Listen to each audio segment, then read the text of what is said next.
Hola, it's Beto here, your daily divinity coach, here for episode number 35 of my weekly series, Sunday Weekly Revival.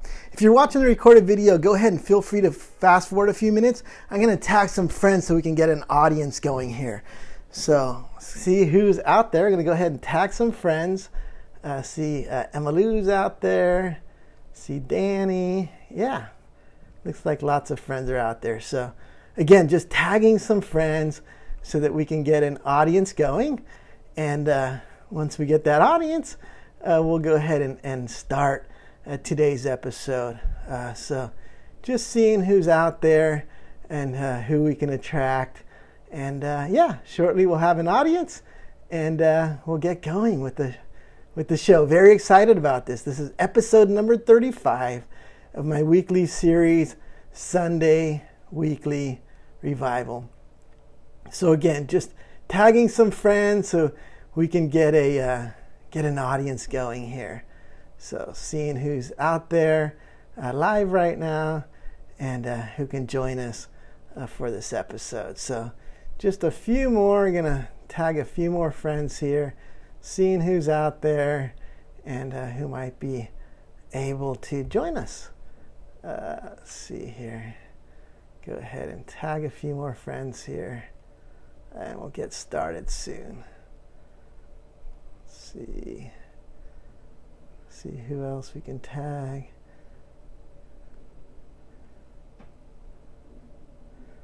All right, just gonna see who else is live. Tag a few friends.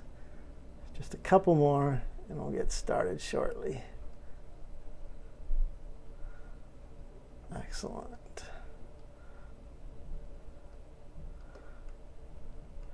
All right, I think that's good. Awesome. So we'll give a few minutes to let some people join. All right, shout out to Angelou. Angelou's joined. Angelou, if you can just throw up some hearts and throw up a bunch of hearts and waves and stuff like that so that I know my sound is working. If you can do that, that would be greatly appreciated. So a little sound check here at the beginning. Just asking Angelou, my tia, my aunt, shout out. If she can throw up some hearts, some waves, let me know that my sound is working. That would be greatly appreciated. And there they go. There's the thumbs up. Awesome. So again, while we're giving people a few minutes, because we just tagged a bunch of friends to join, give them some time to join. I'm going to give a brief introduction. So if you're watching the recorded video and you've heard my introduction already, please feel free to go ahead and fast forward a few minutes. So I am Beto. I'm your daily divinity coach. And we're here for episode number 35 of my weekly series, Sunday Weekly Revival. This episode is dedicated to Women's Her Story Month. March is Women's Her Story Month. And so this episode is dedicated to Women's Her Story Month. The title of this episode is Maya Angelou, Battle of the Sexes, and Being Ageless, Liberated, and Limitless. Today is Sunday, March 14th, 2021. I'm just gonna give a brief introduction of myself. So again, I'm Beto. I'm your daily divinity coach. I post every day about a paragraph on social media, here on Facebook, on Twitter, on Instagram, just a written paragraph, and then every Sunday I'm here live. On Facebook Live. Actually, 35 minutes beforehand, I'm on Instagram Live. But every Sunday, I'm here live for Sunday Weekly Revival, with the exception of the first Sunday of the month, because on the first Sunday of the month, we do my monthly mailbag. So I'm still here live, but I'm taking your pre-submitted questions. For Sunday Weekly Revival, I'm preparing and delivering content. In addition, I produce free rubber bracelets. I know it's hard to see, but there's a black one that reads Manifest Immortality, a gray one that reads Manifest Justice, and a blue one that reads Manifest Abundance. And so if you haven't received your free set of bracelets, please reach out. Always free shipping in the U.S. Until the end of this month, until the end of March. It's also free shipping anywhere in North America or Europe. In addition to these things, I also provide free one-on-one divinity coaching. So if you have any questions about the content of the shows or any of my posts or anything in general, I offer free 45 minutes. We'll schedule a time to talk. And a lot of people have responded. So if that's something you're interested in, just IM me or DM me, text me if you have my phone number.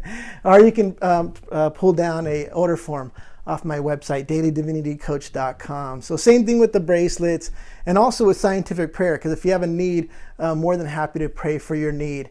And you can pull an order form for any of those things on my website, dailydivinitycoach.com, or you can IM me or DM me if you have my phone number.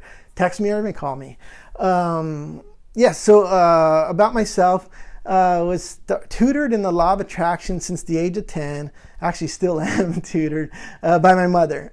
She's really into it, and she still is into it, the whole law of attraction and speaking things into existence, the law of abundance. So she's been tutoring me for quite a while now, for decades. So in addition, I also a Master Divinity. I attended Harvard University Divinity School, where I studied with Cornel West and top liberation theologians. Learned a lot about social justice and whatnot. So I have that background too. I actually still out here. I live in Boston right now, but originally from Atlan, from San Francisco. And the third thing I teach on, in addition, beyond liberation theology and the law of attraction, is immortality or anti-aging or being ageless.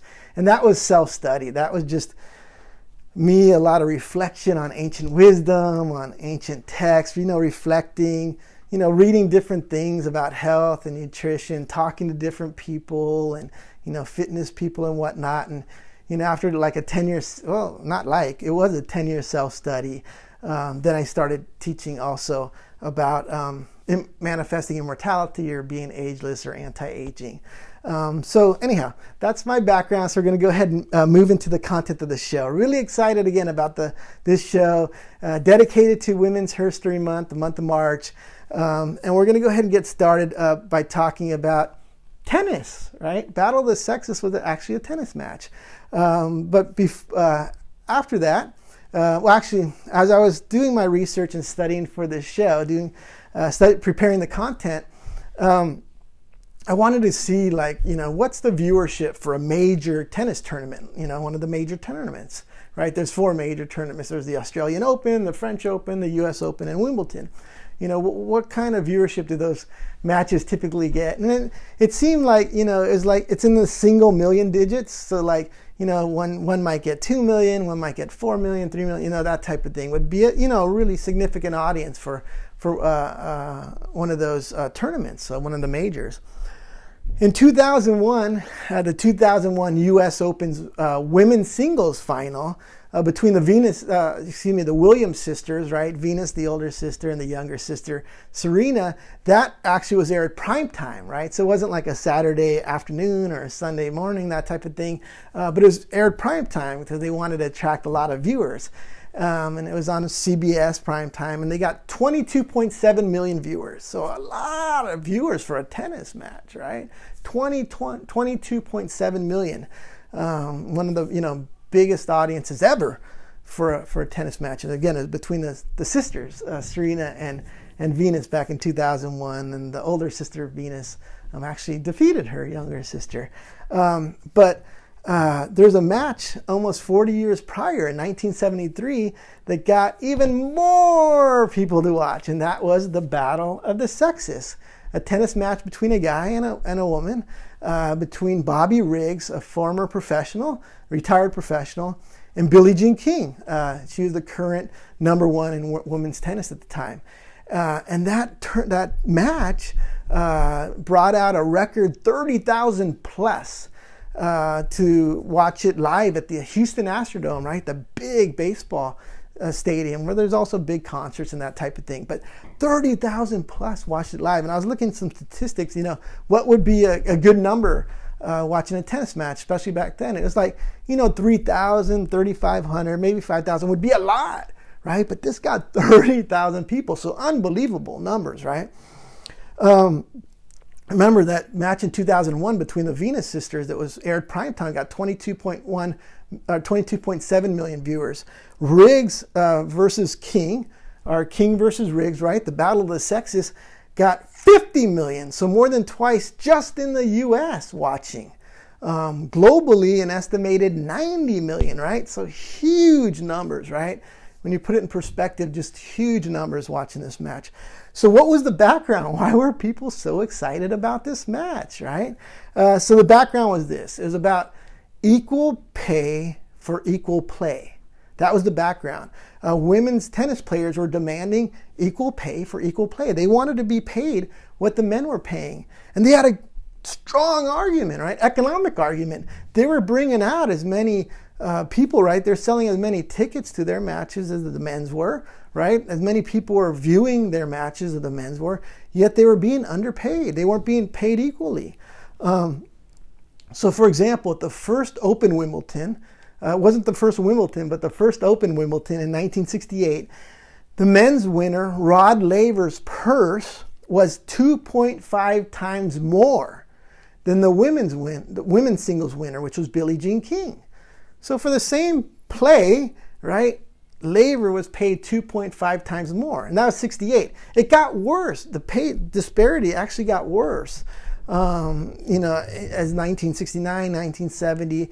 And so it all came to a head in 1970, because at that time, Billie Jean King, she organized 8 other women, and the 9 women became known as the original 9. That's what they became known as. And what they did is they boycotted the Southwest Championships, which was held in Los Angeles at that time. Again, this is 1970.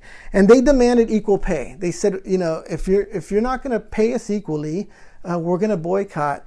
And the tournament chairman, the Southwest Championship Tournament chairman, was a former player, and his name was Jack Kramer. And Jack Kramer wouldn't negotiate, right? He became known as an enemy of women's liberation, right? Women's wanting equal pay. And so the women said, no mas, right? We're not going to do this, because what the men were making was 8 times. 8 times. Remember I said it got worse from 2.5 times? 8 times worse. The men were paying 8 times more than the women in this tournament that Jack Kramer was chairing. So the original 9 organized, and they said, you know what? They're led by Billie Jean King, who's the number 1 at the time, women's singles player. She said, we're going to do our own thing, right? We're going to do our own. It's courageous, right? She said, we're going to do our own thing. So they started their own tournament. And when they decided to do this, they didn't have a sponsor, but they ended up getting a sponsor, a big sponsor, right? Virginia Slims, the cigarette that marketed toward the women's market.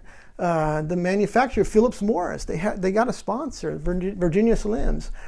In retaliation, this is how much of an enemy Jack Kramer was to the women's liberation movement. The women's tennis wanting equal pay or demanding equal pay. He actually got them blackballed. He got the original 9 blackballed with the U.S. Lawn Tennis Association, the USLTA. He got them blackballed. And so they ended up getting suspended from the USLTA. Anyhow, their first event, right, the Virginia Slims circuit, which it would become known as later, but their first event, which was $7,500 tournament, was a huge success. They had success. They did it, right? Billie Jean King, the original 9, did it. And so the event was successful. So they ended up doing a whole series of these tournaments in 1970. They ended up doing 8. They ended up doing 8 professional tournaments in 1970. It became known as the Virginia Slims Circuit. And then in 1971, the next year, they had a full calendar year. So now they're able to do a full slate of tournaments. And as a result, their membership grew, right? The women who were playing in the Virginia Slims grew from 9 to 40. Huge leap, right? Huge leap, 4.5 times more around. So huge leap, went from 9 to 40. And so it was a big thing now, right? It was a big thing, something to really celebrate, success, the movement's having success. And now enter Bobby Riggs. Who was Bobby Riggs? Bobby Riggs, 32 years prior to all of the, all this is, I'm talking about. He was at the age of 21, He was an amateur tennis player, and he was the first person to win the men's singles, the men's doubles, and mixed doubles, again as an amateur, 21-year-old at Wimbledon in 1939. So very accomplished pro tennis player. In the 1940s, he turned pro, and he was ranked year-in world number 1 men's singles 3 times and won 6 major titles in his career. And in 1967, Riggs was inducted into the Tennis Hall of Fame. So very accomplished tennis player. But Riggs had another side to him. He was also known as a hustler and a gambler. He actually had an addiction to gambling. And so he's always looking for ways to make money and whatnot. And so, when he saw what was, at the time, tennis was, still a fairly small community. And so Riggs still knew everybody, right? He was a very accomplished Hall of Famer, so he knew everybody. He knew Billie Jean King. He knew all these people, Jack Kramer, and all these guys and women. And so anyway, he's seen what's going on with women's tennis and the Virginia Slim circuit. And so he gets an idea. He says, he gets an idea, and so he ends up calling Billie Jean King, and he proposes a match. He says, me versus you, right? Bobby Riggs versus Billie Jean King, $35,000. Let's set this up. People will buy it. They'll be into it. And but Billie Jean King ends up rejecting the offer. She realizes, this is just going to be a spectacle. She doesn't want any part of it. She's a serious tennis player. She made a serious move, right? With the Virginia Slims leading this movement, for equal pay, and she doesn't want anything to do with it. And she also knows that Riggs is a hustler and a gambler and stuff. So anyhow, she rejects the offer, although huge money at that time, right? $35,000 is nothing to sneeze at. That's big money, especially then. So then what do you think Riggs does? Well, he says, I couldn't get the number 1. Let me go after the number 2, right? So he ends up visiting Margaret Court, who at the time was the women's number 2 tennis player, right behind Billie Jean King. Actually, at the end of 1973, she ends up becoming the number 1. But at that time, she was, just slightly ranked below Billie Jean King. And so she ends up taking the offer. She's like, $35,000? Yeah, let's do it, right? So Court ends up taking the offer, and they end up playing. Margaret Court, right, women's number 2 in the world, versus Bobby Riggs. And at that time, Court was 30 years old, right? She's young. She's actually also a young mother at the time. So, top of her game or near the top of her game. She's right there, right? And Bobby Riggs, who's 55 now, right? Retired, he's doing some stuff on the senior circuit, but, he's way past his prime, right? Or past his prime. I shouldn't say way past, but he's past his prime, right? But nonetheless, he was an accomplished tennis player. Court, to give you an example of how accomplished she was, in 1970, she became the first woman during the Open era to win the singles Grand Slam. So she won all 4 Grand Slam tournaments in the same year. She won the Australian Open, the French Open, Wimbledon, and the US Open. So she's very accomplished, right? And so, many had her favored to beat Bobby Riggs. So the match took place. It was actually Mother's Day. May 13, 1973, the match took place, and it was the prequel, right? The prequel to the Battle of the Sexes, Court versus Riggs. And Riggs, again, who's now 55, ends up easily defeating Court. He beat her in straight sets, 6-2 and 6-1. So he won, right? Riggs won. And he did what he set out to do, which was to get a big audience for this match. An estimated 10 million people viewed the match. Lots of people were watching the match. But he won so easily that it became known as the Mother's Day Massacre. And there's double meaning there, because it was Mother's Day, but also Court was a young mother, and before the match, Riggs had presented her with some Mother's Day flowers. So anyhow, it became known as the Mother's Day Massacre. This was 1973.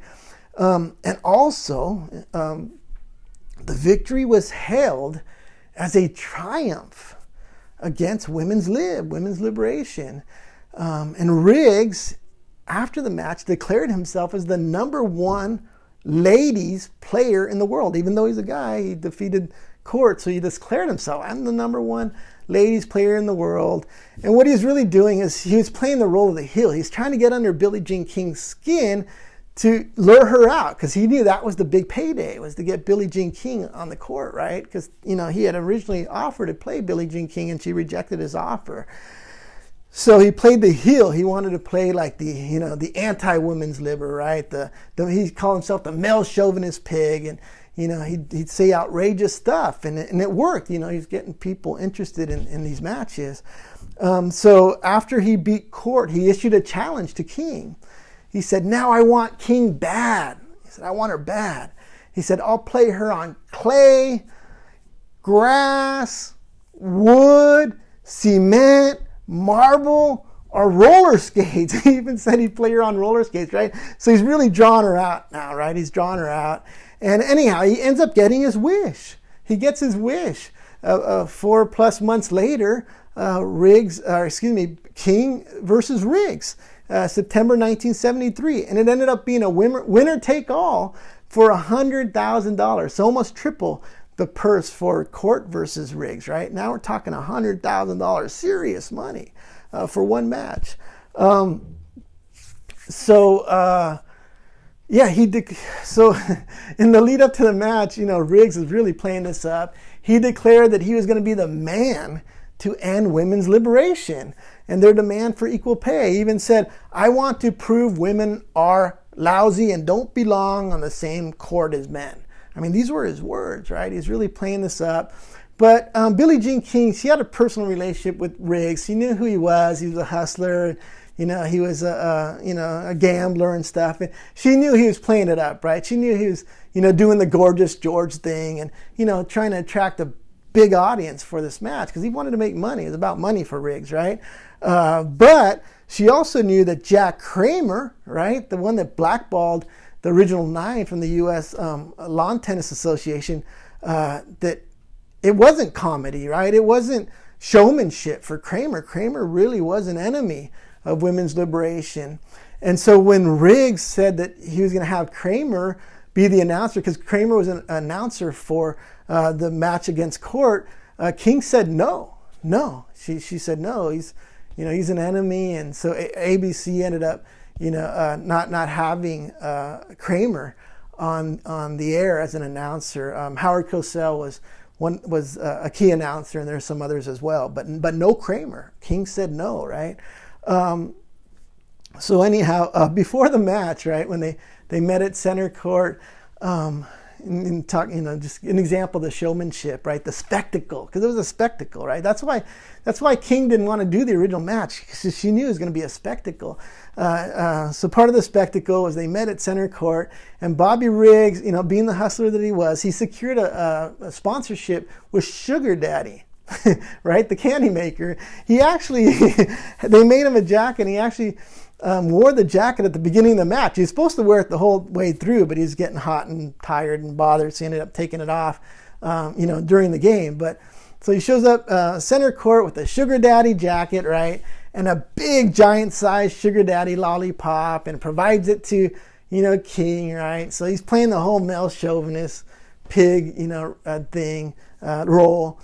And so, but Billie Jean King was good-natured, right? She was very good-natured. And so she ends up presenting Bobby Riggs with a squealing piglet, a live squealing piglet, right? To say, here you go, male chauvinist pig, here's your piglet. So she was good-natured about it all. But she said later that she did feel the pressure. She felt the historical pressure. As a matter of fact, she said that, "I thought it would set us back," right? Women's tennis, the women's liberation movement. "I thought it would set us back 50 years if I didn't win that match." So she knew the historical significance of this match, even though, Riggs was, being a kind of a clown and whatnot, and, he's thinking the money and the numbers. She understood, and this is the, reason that she originally rejected the offer, because she knew it was just going to be a spectacle, but she felt the pressure because Court had lost, right? Margaret had lost to Bobby, so she had to take the match to prove that women could do this. So she felt the pressure, and so what she did is she prepared herself, right? She learned from Margaret Court's loss, and she realized that her own aggressive style of tennis wasn't going to work. She had to do things differently. She had to make a change. And so she actually beat Bobby Riggs at his own game. She played a more defensive style, right? And she stayed back on the baseline and back on the baseline so that she can more easily return Bobby Riggs' volleys and his soft shots, because that's what threw Margaret Court off balance, was those soft shots, because she wasn't used to it. She was used to a more aggressive style, like, playing Billie Jean King. So Billie Jean King adopted and ended up winning. She beat Riggs in straight sets. She beat him 6-4, 6-3, and 6-3. So the pressure was off. She beat him. She, ended Bobby Riggs' little reign there. And so it was a huge victory. It meant a lot. It actually meant a lot to a lot of people. Again, 50 million viewers just in the U.S., 90 million, an estimated 90 million worldwide, over 30,000 watching it live at the Houston Astrodome. So it was a big deal, right? ABC primetime, Howard Cosell. So then what happened with the equal pay for equal play? So that same year in 1973, Billie Jean King threatened to boycott the U.S. Open. She said, I ain't playing, right? The number one in the world at the time. I ain't playing if you don't guarantee equal pay for equal play. And so they did. They ended up meeting her demands. So the U.S. Open was the first of the 4 major tennis tournaments to go ahead and make that concession to the women's players. So in 1973, the U.S. Open offered the same purse to the winner of the women's singles as the men's singles. And the others followed suit, the French Open, the Australian Open. And finally Wimbledon did. It took a long time. It wasn't until 2007, but in 2007, Wimbledon, the last holdout, right, the last of the 4 major tennis tournaments, did finally offer women equal pay for equal play. The same amount in purse went to the women's single winner as the men's single winner. So there's victory there. But it did take a while for Wimbledon to finally follow suit. So what I want to do now, because we're looking at the clock and we're going to be meeting the time limit soon. But anyhow, it's not unknown. It's not uncommon for me to go beyond the time limit of a few minutes. But anyhow, I wanted to shift gears and talk about Maya Angelou. Maya Angelou, incredible person. She roamed the earth from 1928 to 2014, so she's no longer roaming the earth with us here. But she was here from 1928 to 2014. She's known as a poet, a memorist, civil rights activist, friend, worked with Martin Luther King Jr., Malcolm X. She published 7 autobiographies, so very well accomplished. 3 books of essays, several books of poetry. She's credited with plays and movies. She has credits with plays and movies and TV shows. So she just done a ton. And as I was preparing for this show, I was looking at everything she did. I'm like, oh my goodness, where am I going to focus my attention? We got time limits and whatnot. I can't be talking all day. So anyhow, so what I decided to do is just to look at, but to look at some of Maya Angelou's famous quotes or popular quotes. And so I got a few that I want to share with you. One of the quotes reads, I believe the most important single thing beyond discipline and creativity is daring to dare. So she's talking about courage, right? And when I read this quote, I thought about Billie Jean King, right? The courage for Billie Jean King in the original 9 to say no mas. We're demanding equal pay for equal play. If you're not giving it to us, we're going to walk. We're going to start our own thing, right? We're going to boycott and start our own thing. And they suffered, right? They were blackballed by the U.S. Lawn Tennis Association. But it took courage, right? It took courage. They were daring to dare. Another quote by Maya Angelou.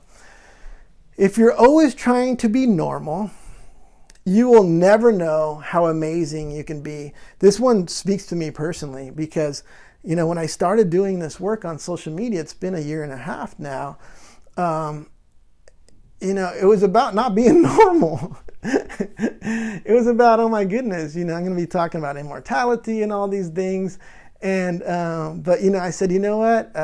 It's time. I got to stop trying to be normal, right? And let's see if we can get some amazing content out there. I was looking at, I did some research and I was looking at different content on spirituality on social media, and I'm like, it's time for some amazing content. We got to flip the script and, usher in the fifth world. And so I just had to throw that whole being normal thing out the window. So that speaks to me personally, that quote by Maya Angelou. Another quote by Maya Angelou, very powerful, only 3 words. Words are things. Now remember, I did an episode a while back on Prentice Mulford, right? The pioneer, right? Law of attraction pioneer. He wrote the famous book, Thoughts Are Things, right? Maya Angelou says, words are things. Reminds me of what my mom would say, right? You can speak things into existence. Very powerful. She went on and said, Maya Angelou, someday we'll be able to measure the power of our words.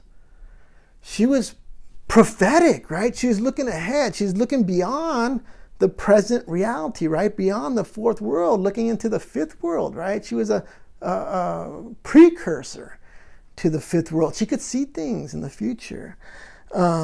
She also said this, again, very prophetic.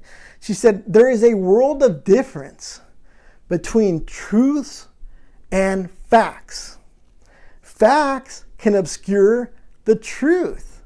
I love this quote because she poetically and beautifully says what I've been saying for 35 episodes now, and it's this, that there's truth and there's reality. There's fourth world reality, but there's truth. The truth is that we're created in the image of the divine, making us ageless, liberated, and limitless. Yes, the lords of scarcity, the rulers of the fourth world have created this reality where it's hard, it's not easy, right, to manifest those things, to manifest that we're all created in the image of the divine. But despite those facts, right, that people die, right, people been they're still dying of this COVID, right, this pandemic. Despite the facts, right, despite the realities, all that does is obscure the truth, right?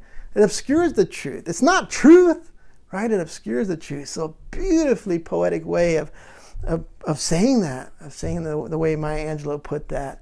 Maya Angelou also said this. She said, the real difficulty is to overcome how you think about yourself. I mean, I did an episode a while back on Bob Marley talking about freeing the mind, right? It is the challenge, right? How do you think? How do you see yourself? Think about yourself as being all in, right? Ageless, liberated, and limitless. That's the challenge. The challenge is up here because you're looking at the facts, right? You're looking at the reality, right? 500-something thousand dead, COVID-19, people are dying. How can I be ageless? How can I be immortal, right? Right? How can I be limitless when, this is the reality, but it's a fourth world reality, right? It's not a fifth world truth. Another quote that I love by Maya Angelou, she says, most people don't grow up, right? Most people don't mature. Most people age. See, Maya Angelou understood the untruth of aging. She understood that it's a negative thing, right? It's not a positive thing.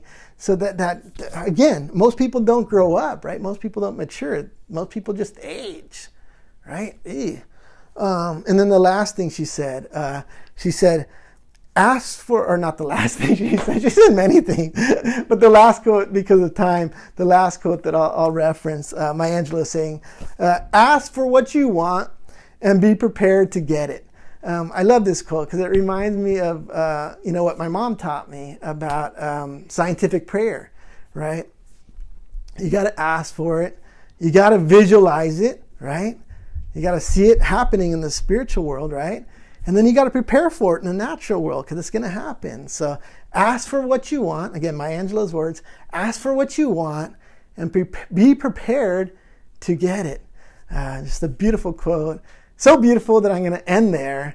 This has been episode 35 of my weekly series, Sunday Weekly Revival. Episode 35 was entitled Maya Angelou, Battle the Sexes and Being Ageless, Liberated, and Limitless. Today's Sunday, March 14th, and I'm so grateful that you joined. Those of you joining live and those watching the recorded video, I'm here every Sunday, so I'll be back next Sunday for episode 36. Yeah, today was 35. So we'll be back next Sunday for episode 36. If you missed any part of the recording, I will be posting recording here on Facebook as well as YouTube. All my past recordings can be accessed on Facebook, or you can just go to my website, dailydivinitycoach.com, where there's links to my YouTube page, or you can go directly to my YouTube page. But I will be posting this, so if you missed any part of it, you can go ahead and watch that. You can play it back. So again, hope you can join next Sunday. I'm very grateful for you, for this forum, to be able to share this content, and hope you'll join next week, and hope you have a beautiful rest of your Sunday, day or night, wherever you may be. So I'm going to go ahead and turn this off now, and again, thank you and blessings.